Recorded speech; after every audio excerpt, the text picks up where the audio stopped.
Actualité est dominée dans la rencontre Félix Tshisekedi Martin Fayulu, état-major, il y a un parti politique et si quand on a tongo va réagir UDPS CPL Nandenge Martin Fayulu bakutana Félix Tshisekedi tokenda qui même na base il y a décidé et si quand ni ba parlementaire debout na bango bazalaka bango peut pas commenter Nandenge na bango actualité. Deuxième comparution il y a ministre d'État, ministre de la Justice, Constant Moutamba Oyo Akeko répondre n'appel il y a procureur par rapport il y a accusation Oyo Bapesa qui est par le but 19 millions et Zali Wapi Moutamba Azali Kosamba P Alonga Nenge Balobaka na RDC Elon Musk na Donald Trump Babebani na Nenge Kosakanate les deux grands amis premier milliardaire il y a monde P président milliardaire Oyo Basoutenama qui lors il y a l'élection en 2024 aux États-Unis, Babebani na ndenge ya kosakanate et comme il y a mafinga et comme il y a rappel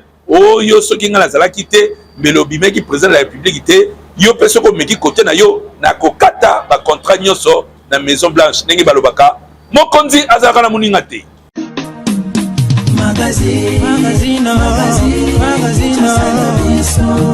Président de la République Félix Antoine Tshisekedi Tshilombo ayambi Martin Fayulu lobby na bureau na ye na cadre ya koluka solution na ba crise oyo ezali ko caractériser République démocratique du Congo et les kanaki kuna ndenge nini ba détail na reportage signé Faso Kirombe.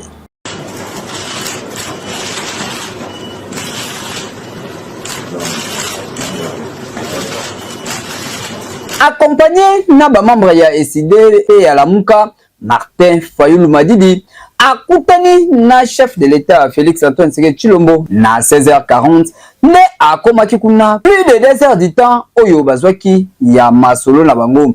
Félix Antoine Tshisekedi Tshilombo azalaki accompagné na ba membre ya cabinet na ye oyo bazalaki na kati ya masolo yango. Martin Fayulu Madidi na kobima na bango alobi ete ayaki pona koyebisa tata mokonzi ya ekolo moka ezali attaqué de partout. Moka ezali kotambola bien te, population azali ko souffrir, population azali kolala libanda, surtout na Goma, na Ituri, ezali occupé et pas ya ba rebelle oyo bazali ko déranger mboka bazui yango illégalement. Na yango esengeli ko sauver mboka ndeti na oyo ye ayaki kokutana na Félix Antoine Tshisekedi Tshilombo. Kasi ezali na 36 solution te, solution ezali kaka moko dialogue oyo ezali proposé et pai ya basango na ba pasteur ya ECC et sengeli koyoka bango idée oyo bazali na yango ya parti social oyo bazali ko proposer koyoka bango pe kotala lolenge nini esengeli kotia yango na misala ko créer kamoko ya patrie bato oyo bako défendre République démocratique du Congo na lolenge oyo esengelami. Martin Fayulu atalisi chef de l'État lokola balita pona mboka oyo bakoki kotala te na miso la bango bazali komona ndenge République démocratique du Congo ekende na kokabwana ekosimba te esengeli kosala cohésion nationale na nzela ya dialogue oyo bazali ko proposer epai ya basango na ba pasteur. Kasi kotala ba consultation oyo esalema Natina ya conformé gouvernement ya Union nationale. Lelo oyo Martin Fayulu Madidi aye na idée ya cohésion nationale. Est-ce que ba ko bandela ko sala ba consultation après dialogue to ba ko continuer na ba résultat ya dialogue oyo professeur Eberand aibaki na kosalisa. Nyonso wana tozali kotalela pe tozali ko jumele kaka ndenge ekosukela. Certains membres, il y a eu des pièces Fayulu Azali na solution mon côté à couper ça Félix déjà Azaki na solution na ye aye kaka pote basanga na bayokana batala ndenge nini bakokumbela mboka bolanda reportage oyo bazali na micro ya façon qui Robert Martin Fayulu eza batu bakanisa te ke aye kaka pona reporter solution non Martin Fayulu aye kaka ko pesa aide pour que makambo sa nini et marché. Aide naye ezali kaka influence politique au azanango na kata politique et ko peser pe moi makasi mpanzi ya chef de l'État. Chef de l'État il a déjà des alliés au bazali pe bali à grande taille mais le problème ezali que est-ce que bali nyonso au chef de l'État azana bango bazo travailler pour na vision naye non déplace problème eza moi compliqué. biso toza na biso koesete. Il faut me tourner peu question pourquoi Martin Fayulu andimi kosala eloko oyo na moment oyo. Azondima kosala eloko oyo na moment oyo parce que à comprendre que les accords oyo Tshisekedi Félix Antoine président de la République azolinga a signé na les États-Unis d'Amérique, ezali déjà accord moko oyo kopesa go sans frein. Donc ekosala ke mboka na biso est développé et mata parce que tango déjà wagon et pardon train et bandi ko tambola yo tikali na nzela yebaki okozangela. Donc alingi pas saisir opportunité na mopanzi wana ayebi ki président a déjà na bonne voie, Congo est na bonne voie. Il y a un moni qui soit tikali et vous pouvez s'arrêter à participer na bonne voie il y a RDCT. Déjà ma bête n'est lobby. Il moi ayebi pour aller na lobby. Ayebi déjà grand parent chef de l'État sali pour la libération. Il y a peuple congolais, il y a Congo, il y a indépendance totale au Congo à Zozo. La diplomatie à chef de l'État ou à Sali, la diplomatie à haut niveau. Au monde mobile, il y a la diplomatie à Sali. Monsieur Fayulu, Keïta Ndiang a reconnu qu'au Congo nous avons un seul président, c'est Félix Antoine Tshisekedi. Maintenant, je regrette infiniment, on a sidéré, et à mon avis, M. Fayulu nous a ramené le propos, va dire Yaba Sango. Est-ce que sa mission était ça? Qu'est-ce que nous, on a à foutre avec les sangos, la bateau église, CCC, la bateau église? Non, c'est la même politique. Donc, il était comme un porte-parole, il y a RS et Senko, dans SCC. C'est ridicule. Pour moi, je dis c'est ridicule. Mais malheureusement, on a fait lobby sur et peint la salle. Oui, Afrika Rafati, animateur, mais il était là. Il est venu, le président les a reçus. Il était debout devant le président. Il y a 12 heures à Makassi. Il y a son. Le pays est en danger à Nini, à Bango. Est-ce qu'ils sont des Congolais? Le pays est en danger par rapport aux Congolais. Moi, je vais parler des Congolais. Quand quelqu'un n'est pas Congolais, je ne peux pas parler de lui. Il parle à Félix. Félix a habité ma maison à Congo. On est basé à Félix, ma maison à Congo. Non. Ce sont des gens qui ne connaissent rien qui se passe au Congo. Il y a un cas pour reconnaître que Félix a président fini. Et c'est ça. Et faites attention, mon frère. Vous avez dit que Jida peut s'arrêter sur Carabis, et puis Yezo Abana Jida, Salam Sana Obia. C'est ce que Félix a fait avec Fayulu.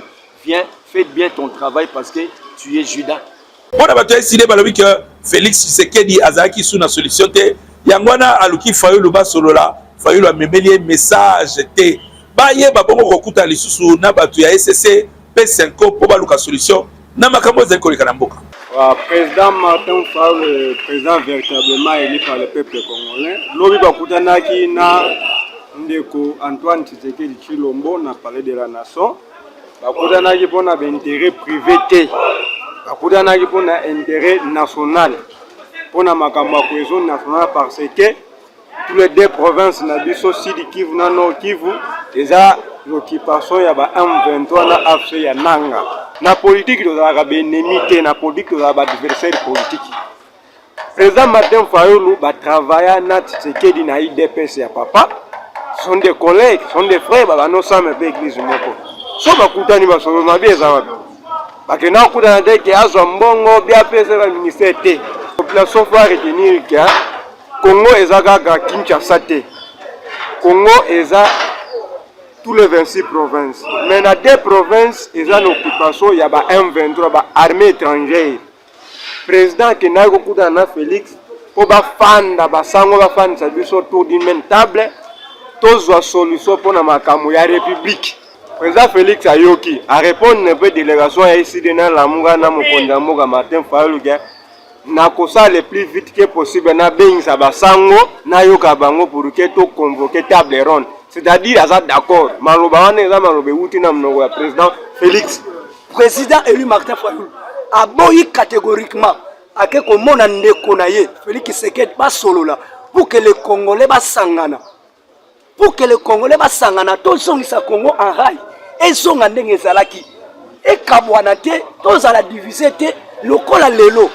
Nyonso oyo ezosalama na Goma na Sud Kivu na Nord Kivu lokola mongo ezo récolter na ba wenze na ba école na ba établissement et yaka na trésor public ya mboka na biso te et comme domaine privé ya nanga ya bisimwa ya tout consort oyo bazana este wana bazo récupérer mongo na ya trésor public ya mboka et comme domaine na bango c'est catégoriquement eloko biso toboyi yango yo moni président Martin Fayulu ake komona Félix Tshisekedi nyoso wana ekota na trésor public ya mboka ntuta mboka eke na Rwanda te parce que Rwanda mutu a bénéficier oyo nyoso ezobima minéré bosu ya mboka na biso ezokene directement na Goma. C'est pour cela le journaliste bino bapanzi sango bozala clair boyeba ko édifier population bosunga biso population tozolinga Congo etikala bomoko etikala bomoko etikala bomoko aza mutu esengi ke asengi kimia ezala na mboka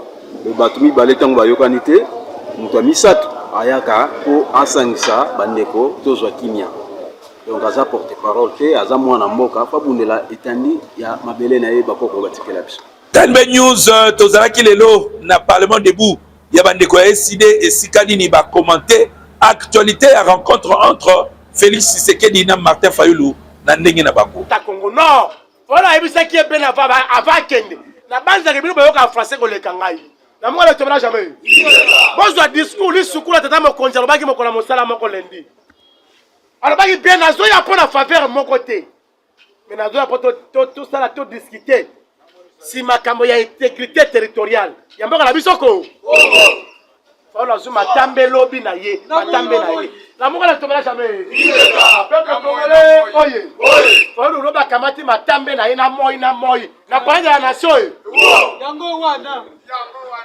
papa olia kene pe moko po baloba kake baloba ki ote bakovana ba mimba na kuku basolo lokutala ba fala lobinga lingi transparence faisant eza bode transparence c'est ça nini c'est ça na okenga moko te na feri to vai na ma chambre moko be quelque part to vai na kwe to sololi peuple ayebi ko tirandia ma solote habite lokola ngala linga transparence fera kena tulu kuya ba la moko na tombela jamais papa nati siko po ndi makate nati o moni image on di makape kali doki siko on di manani on di mapeni peuple congolais oi le commandant du peuple habite na kokenengai moko te.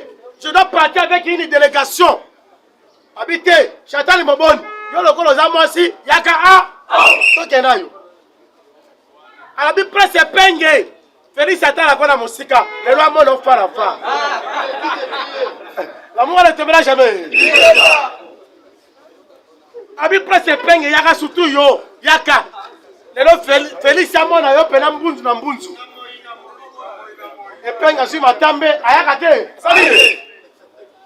Habité sous Kamate, c'est légal, il y a 3 Kassaye, la délégation. 3 Kassaye, et peigne, l'exercice. Coach, tu vas la coach. La mort ne tombera jamais. M'a dit du Fayulu Martin ne tombera jamais. On a Zalani. On a Zalani. On te met la gagne coach. Comment on a eu des voix qui toquent comme le. De votes qui toquent, chef de délégation, bien sûr, après le président, il y a des votes. Les abonnés. Abi de votes, si on peut y avoir et ça la tête, on a la salle de Cameroun coucou, des votes, si on y est quitté, pour des votes, c'est dans le coup la maman, la biche en partie. Les abonnés. Papa Ezali, président élu, maman, biche, c'est des votes qui toquent. La morale ne tombera jamais. Le président, il veut toujours jouer la transparence dans la Cambonios. Il faut que la Cambona coucou. Asa la coucou, bon si ma aébi qui va résister. Papa, on va se blaguer. La comme à Molaï di Bossonaï. Les abonnés, la comme à Nini, Molaï. La bête de la carrière peine la vérité à face. Il y a un air monceau assez en rap, n'a pas parole. Aébi sanga yote. Ou aébi les 4 gobeta.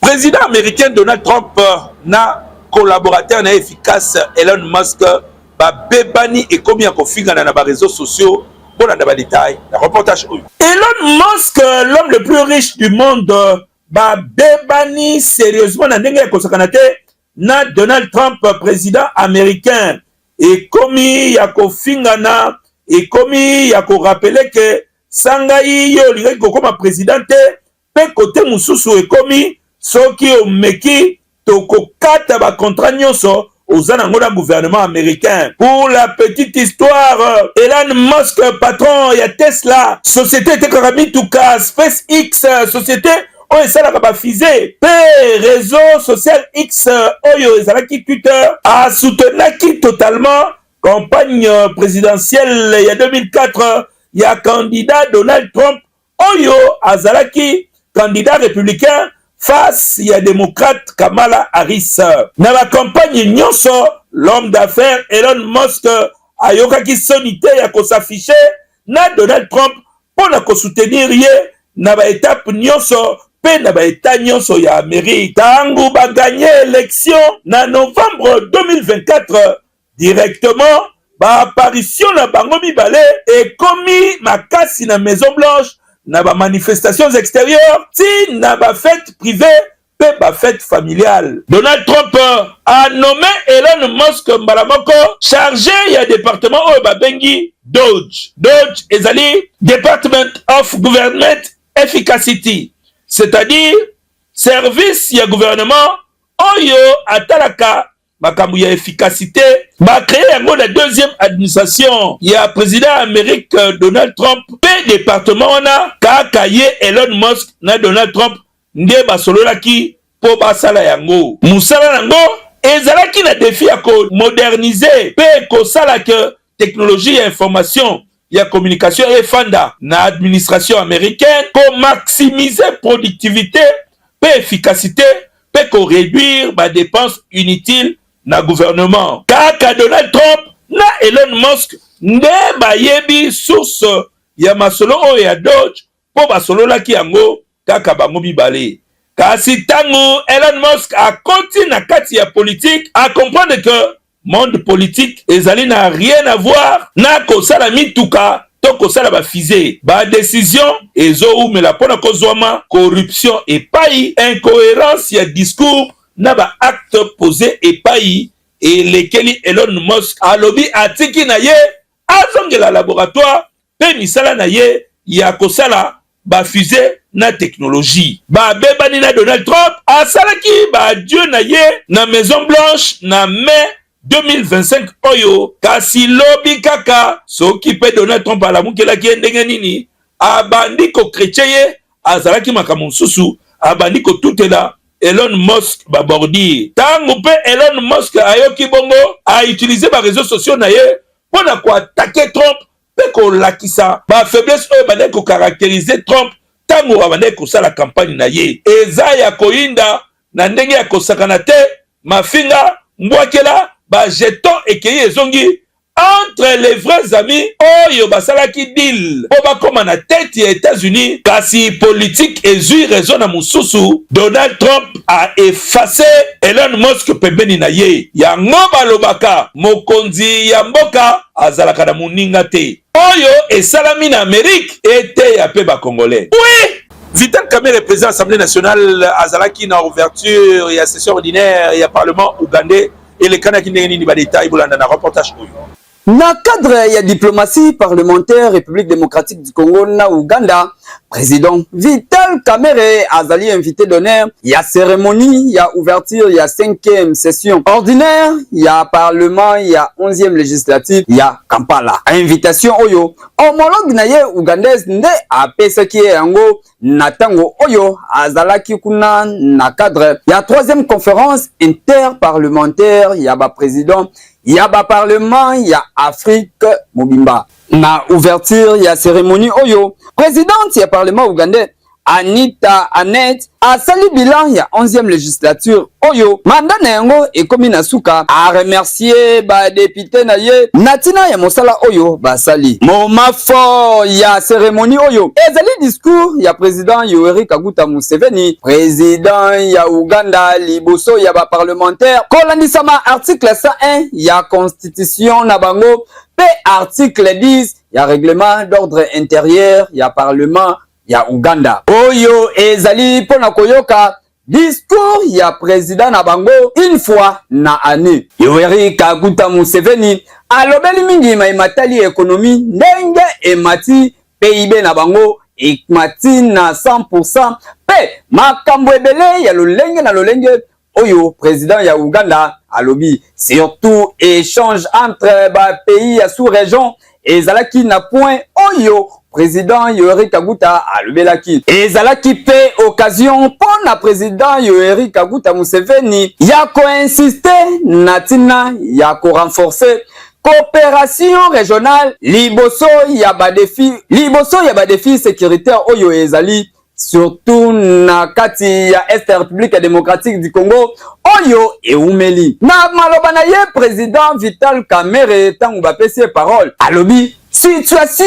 oyo ya crise sécuritaire oyo ezali na kati ya région pe asengi rôle makasi ba parlementaire ba jouer na tina ya kosilisa conflit oyo ezali na kati ya région ya Afrique nyonso wana ezali pona ko promouvoir diplomatie parlementaire pe coopération ya malabu na kati ya ba état surtout voisins. Ministre ya communication pe média Patrick Muyaya a sololaki tope ayambaki délégation ya organisation internationale ya francophonie elekanaki pona nini to basololaki nini ba détail bolanda la reportage oyo. Accompagné par la ministre déléguée chargée à coopération internationale paix francophonie, Bestine Kazadi, délégation Oyo, et Kambamaki et Païa Muriel Berset, représentante, ya présidente, ya coopération suisse, Bayaki, na mission Oyo, bazali na yango na tina ya organisation internationale ya francophonie jeudi oyo bayambami epai ya ministre ya communication Patrick Muyaya Katembwe na cabinet na ye esika nini asalaka bayaki na cadre ya appui na initiative ya médiation régionale oyo ezali en cours pour na ko résoudre crise oyo ezali na est ya République démocratique du Congo. Muriel Berset ayena délégation oyo ba chef d'état pe gouvernement ya 93 pays francophones batindi bango nantina ya koyeba pe kosolola na ba autorité ya mboka na ba société civile pona koyeba na mozindo mais nyonso to ezali koleka na République démocratique du Congo pe pona kopesa solution ya malamu natina ya kosilisa bitumba oyo pour renforcer coopération pona ko soutenir République démocratique du Congo ba effort oyo nyonso ba autorité bazali kosala bango basengi bazala na sima pe ba pesa solution na nyonso oyo esengelami pona kosilisa bitumba oyo ezali na partie est ya République démocratique du Congo. Ministre ya communication pe média Patrick Muyaya asepeli na démarche na bango makasi pe ayebisi bango ekomi tango oyo Rwanda esengeli ezala condamné po tango ya ba sanction esi eleki babetaki pe masolo na tina ya développement entre République démocratique du Congo na organisation internationale ya francophonie kasi mission na bango esili lelo esika nini bazongi pona kopesa rapport epai ya bakonzi na bango pe pona kotala lolenge nini ya 93 pays oyo bakoki ko accompagner République démocratique du Congo pona kopesa kimia na kati ya mboka na ye pe na kati ya région. Lobby RDC tobetaki contre Mali na cadre ya préparatif ya Coupe du Monde. République démocratique du Congo a beti bango mongete moko esengo ezalaki makasi yangwana ministre ya sport Didier Boudimou akendaki ko encourager ba Léopard na vestiaire après match Bolanda.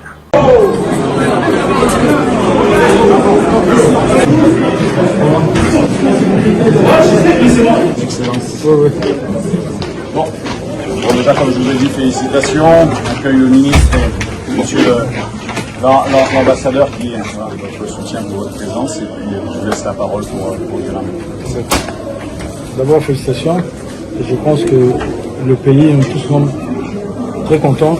C'est un match amical qui n'a pas beaucoup d'enjeux, mais au moins, c'est quelque chose qui fait que nous puissions tous continuer à croire en vous. Parce qu'on a vu ce que vous avez fait, on sait que vous êtes capable de faire plus que ça. Quand on gagne, le Congo crie. Quand on gagne, là on tue, les gens se disent que nous sommes contents parce que nous avons gagné. Et nous comptons sur vous par rapport à ça. Et après, nous sommes en train de remettre en état la pelouse du Stade des Martyrs.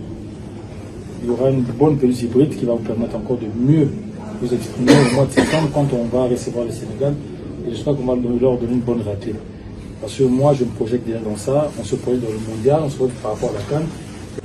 Et vous avez un président de la République, un chef de l'État. Je me dis, il aurait même dû être président de la République et ministre des Sports parce qu'il tient à vous, il suit tout ce qui se fait. Il ne veut que vous ne manquiez pas. Vu que à Goma, les enfants pleurent, à Bukavu, les enfants pleurent. Mais aujourd'hui, à Goma, les enfants ont crié, à Bukavu, les enfants ont crié parce que vous avez gagné. J'espère qu'on pourra encore leur donner ça ce dimanche. Coach, merci pour tout. En tout cas, moi, vous êtes des champions. Et on commence à avoir une certaine relation particulière avec certains d'entre vous. Et je pense qu'on va continuer dans ça parce que pour gagner, bien les gros Koyate. Il faut qu'on gagne dimanche au Beti Bango, Sénégal, au Beti Bango, le reste au Beti Bango, au Niati Bango, au Ké Mondial, au Ké. Ouais. Et on va le faire, on va le faire.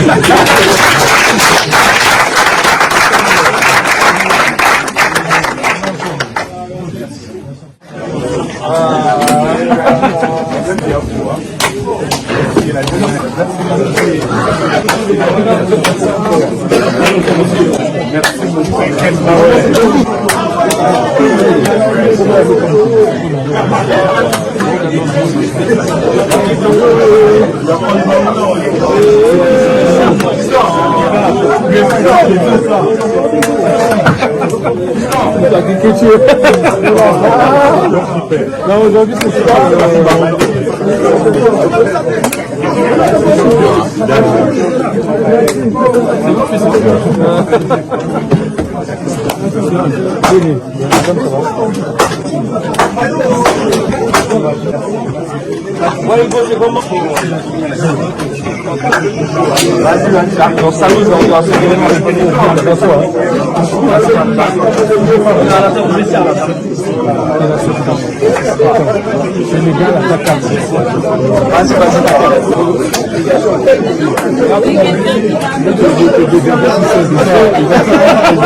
C'est une première depuis le temps qu'on entendait ça. Je pense que maintenant tout est ouvert.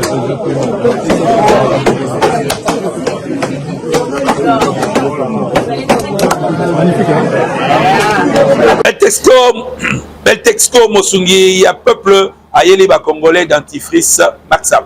Moi, Nagnoso, Akola na Kinshasa, dentifrice ezalaka mibale te, tokola kaka na Maxam Beltexco ayeli biso ba variété ya Maxam, soki osukoli nango munoko, journée mobima, posa kaka bapesa yo babise. Beltexco ayaki dans la solution ya Maxam rouge.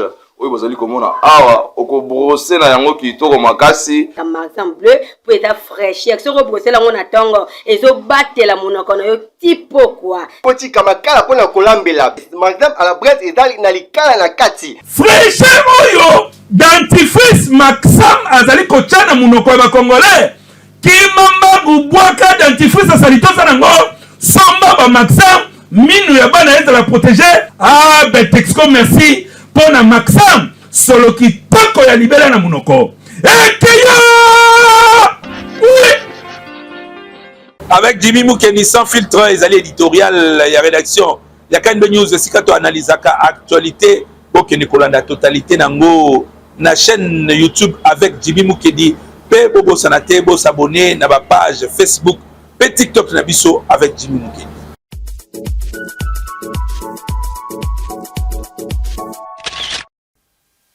Victoire diplomatique de la République démocratique du Congo, Oyo ezali ko précédé deal entre République démocratique du Congo na États-Unis d'Amérique, ezali signal moko ya makasi, Oyo bazali ko pesa na ba Oyo bazana Goma. Bandeko bazana Goma, bayeba que Human Rights Watch ba outi déjà ko bimisa, ba enquête sur ba exaction, sur ba crime contre l'humanité. Oyo ezalaki commis pendant période Oyo M23 na AFC bazwaki règne ya Goma. Si lelo bandeko bazali kokufa. Jusqu'aujourd'hui les Congolais meurent. Bazo kufa na terreur. Ndima likambo soko ndimite ba robomayo. Loba likambo soko lobite ba robomayo. Sala bo soko salite ba robomayo.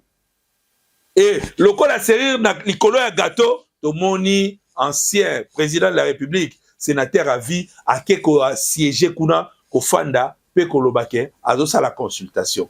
Donc kota débat wana te pour komona ekomi keba na ba média, mais vérité ezakara que Congo oyo kobonga nango ezali ba individuité. Congo oyo kobonga nango ezali nzambe. Au-delà ya nzambe ezali bato bazali assoiffé, bato bazali décidé, bato bazali déterminé pour le développement ya mboka. Parce que bana na biso tolinga totikela bango mboka nini ba hérité. Mboka moko oyo ezali miné partout par des étrangers. To be mboka oyo biso ba congolais to ko telema to beti loboko na mesa to lobi que ce pays nous appartient. Et heureusement sur le plan international, communauté va comprendre mais ezali pe na batu to pe ba zone d'ombre musu lokola moi ba français, moi ba pays mususu oyo baza toujours batu ya keba keba sur le plan international. Il faut tous ala kana bango mayele tango tozo beta makambu to beta yango malamu. Actualité mususu ya makasi hier tomonaki président ya États-Unis le 4 juin oyo a signé décret moko ko bengana to pe ko boya ko interdire 12 pays mokoka banyataka États-Unis te. Po na ye a motiver ba raison na ye na koloba ke ya liboso ba pays wana sur le plan sécuritaire bazo garantir grand chose te parce que po na ye États-Unis ndenge za wana na Colorado ba attentat moko elekana ki wana. Et puis muto asala ki attentat wana semble-t-il azaki sans papier a utaki na moko ya ba pays oyo batangi. Et puis na ba pays wana oyo baboyi ba kota na États-Unis, Congo Brazzaville ali, Guinée équatoriale ali, na ba pays mususu o batangi ebele mais ba pays loko ba Burundi bango bazu kaka restriction ya ba visa. Quelque part na ndenge to yebani. Na ndenge image ya pays na biso ezalaka o se rappeler na mboka oyo Schengen et Kangama, ba RFI et Kangama pendant plusieurs années. Babiloko belé ezalaka comme acheté. Sur le plan extérieur, sur le plan diplomatique, on n'existait pas. Le coltan du Congo est comme un coltan ya mboka mususu. Or ya Congo est comme un or ya mboka mususu. Ba richesse nyonso ya Congo, ba minéré et comme un kotangama na batu mususu na performance ya batu ya ba mboka mususu. Kasi lelo yo toloba quelque part soki makambo bani ko zonga na nzela na intérêt ya ba congolais à moins que aux à l'étranger. Biso na biso to na droit ko inana. Biso na biso to na droit ko beta na biloko musu en face. Mais to ko permettre te un étranger aya na mboka na biso azo suprématie abana ko diriger biso ba biloko na biso ba richesse na biso ba bien na biso akumbela biso biso totala kae biso to le la kaka.